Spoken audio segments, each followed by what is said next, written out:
It was the preparation. It was the preparation, and the kids were a little extra amped. I know it's funny and as silly as it sounds about a 7-on-7, but they beat us in that 7-on-7 in the Kirk Cousins championship game, and our kids wouldn't let that go. They just knew they were better than that, and they don't like losing.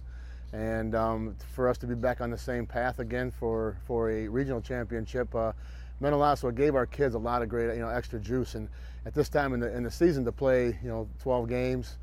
12 weeks after going 2 weeks of conditioning or doubles and then a week of conditioning. It's a long haul.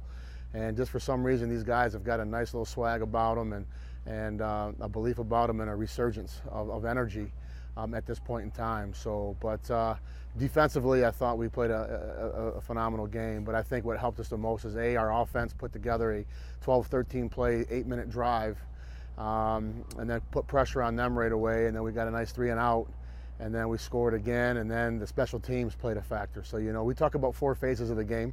A lot of people talk about 3, offense, defense, special teams. I've adopted a new one about mistakes.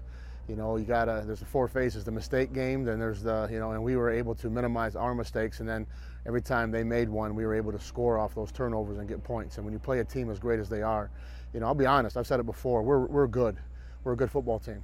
But if we play them 5 times, the outcome's not the same as it was last Saturday. Our kids just played that extra and played that flawless at times, But we did watch film. We self-scouted ourselves, and there's still some things that we have to clear up here before we move on.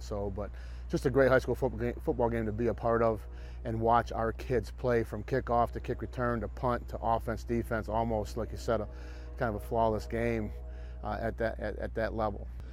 Well, the greatest thing is I have a coach on staff who does a great job of keeping our kids grounded with all kinds of analogies and deal ideas. So this week we've talked about a perfume. Perfume smells beautiful. It smells great. It's awesome. It'll make a guy lose his mind. But if you drink it, it'll kill you. It's poison. And if you start to smell yourself or smell too many roses and you get too full of yourself, even though it looks like it's sweet and it smells beautiful and things look great, if you let it get away from it, it could kill you, So maybe that's a little deep, but that's kind of how we approach things, and it could be a poison. So we talk about, we take a 2 liter of water and you add 1 drop of food coloring, just 1 drop of anything that is not what the makeup of the water is. It dilutes the whole thing. So 1 drop, and kind of the same way, if we sit there and read about how good we are and we haven't accomplished anything yet. We've done this before. The teams before this team has done this before. We've won a regional championship. We've gone on to the state finals. So really, this team is still walking around with an edge because they haven't accomplished anything that any team before them has not already accomplished. They are hungry to finish what the other 4 teams did not do.